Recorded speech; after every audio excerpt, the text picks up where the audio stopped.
चंद्रयान-3 के रोवर को चांद पर मिला एक और रोवर। प्रज्ञान के अलावा चांद पर पहले से मौजूद है एक और रोवर।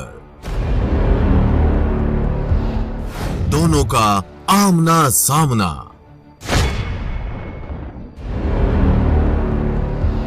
चंद्रयान-3 के लैंडर विक्रम ने तो 23 अगस्त को ही शाम 6:04 पर इतिहास रच दिया था। तब उसने चांद के दक्षिणी ध्रुव पर सॉफ्ट लैंडिंग करके करीब 4 साल पहले चंद्रयान-2 की आंशिक असफलता के दुख को खुशी में बदल दिया। अब तो विक्रम के भीतर से रोवर प्रज्ञान भी कब का बाहर आ चुका है और चांद की सतह पर चहलकदमी कर रहा है। विक्रम और प्रज्ञान दोनों पर लगे तमाम वैज्ञानिक उपकरण ऑन हो चुके हैं, काम कर रहे हैं और लगातार चांद से इसरो को डेटा भेज रहे हैं।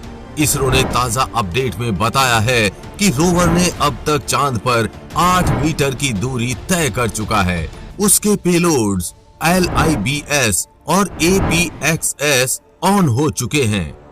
रोवर प्रज्ञान चांद की सतह पर चल रहा है। इसके चलने के साथ अब चांद पर भारत का अशोक स्तंभ और इसरो का लोगो छपता जा रहा है। लेकिन रोवर प्रज्ञान चांद पर अकेला नहीं है। चांद पर एक और भी रोवर मौजूद है और सबसे खास बात यह है कि ये 4 साल पहले भेजा गया था और अभी भी एक्टिव है। जिस देश का ये रोवर चांद की सतह पर घूम रहा है वो भारत का पड़ोसी है। जी हाँ, हम मजाक नहीं कर रहे हैं, ये सच है।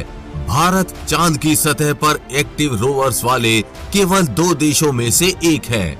इस खास क्लब में दूसरा देश भारत का सबसे बड़ा प्रतिद्वंदी चीन है।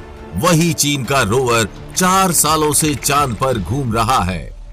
चीन का Yutu-2 रोवर चांद पर 4 साल बाद भी काम कर रहा है और उसने धरती पर कई तस्वीरें भेजकर वैज्ञानिकों की मदद की है।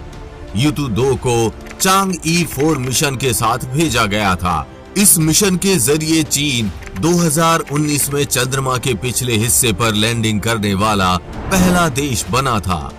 चीन चांद के लिए चांगई मिशन चलाता है। चीनी पौराणिक कथाओं के मुताबिक चांगई का मतलब चांद की देवी से होता है।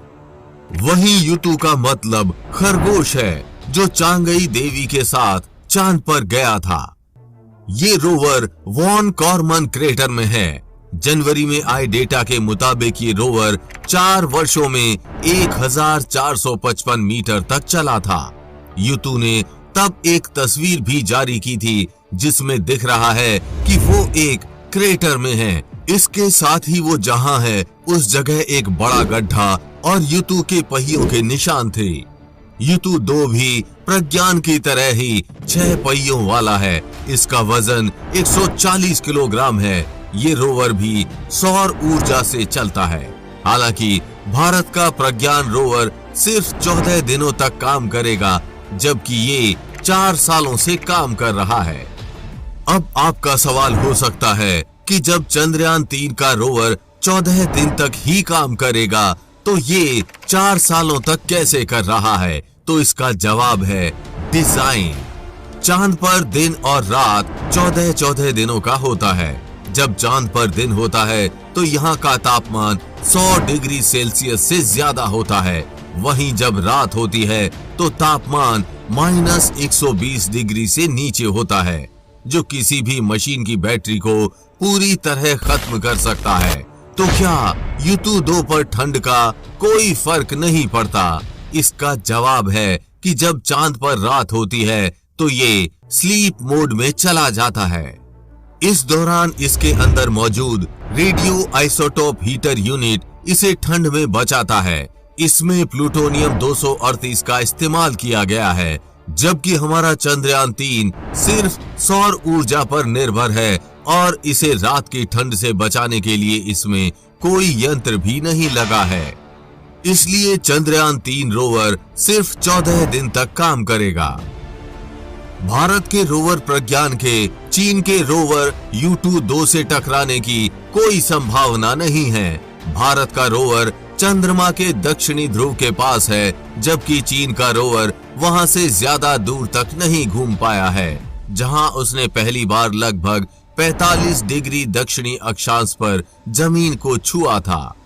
कल चीनी अखबार ग्लोबल टाइम्स ने भारत को कमतर दिखाने की कोशिश करते हुए एक्सपर्ट के हवाले से लिखा, चीन का रोवर काफी बड़ा है, जिसका वजन 140 किलोग्राम है, जबकि भारत के रोवर प्रज्ञान का वजन बस 26 किलोग्राम ही है।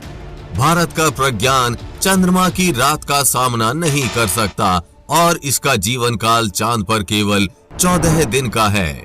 इसके उलट चीन के U-2 रोवर के पास चंद्रमा की सतह पर सबसे लंबे समय तक काम करने का रिकॉर्ड है, क्योंकि ये परमाणु ऊर्जा से लैस है, जिससे ये लंबे समय तक काम कर सकता है।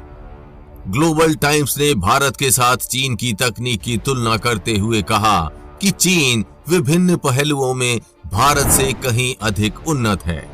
अखबार ने बीजिंग स्थित वरिष्ठ अंतरिक्ष विशेषज्ञ पेंग झियाओ के हवाले से लिखा, चीन 2010 में चांग-ई के लॉन्च के बाद से ऑर्बिटर और लैंडर को सीधे पृथ्वी चंद्रमा ट्रांसफर ऑर्बिट में भेजने में सक्षम है।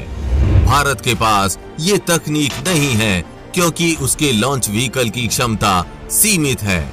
चीन की तकनीक उन्नत है, जिसके कारण समय और ईंधन की बचत होती है। चीन जिस ईंधन का इस्तेमाल करता है वो काफी एडवांस है। चीन का भारत की सफलता को ऐसे नीचा दिखाना बेहद ही निंदनीय है। आपका इस बारे में क्या कहना है, हमें कमेंट बॉक्स में लिखकर जरूर बताएं। हम उम्मीद करते हैं कि आपको ये जानकारी अच्छी लगी होगी। आपको ये जानकारी कैसी लगी, हमें नीचे कमेंट बॉक्स में लिखकर बताना ना भूलें। चंद्रयान 3 पर लगातार आगे भी अपडेट्स आते रहेंगे, इसीलिए अभी चैनल को सब्सक्राइब करके बेल नोटिफिकेशन ऑन जरूर कर लें।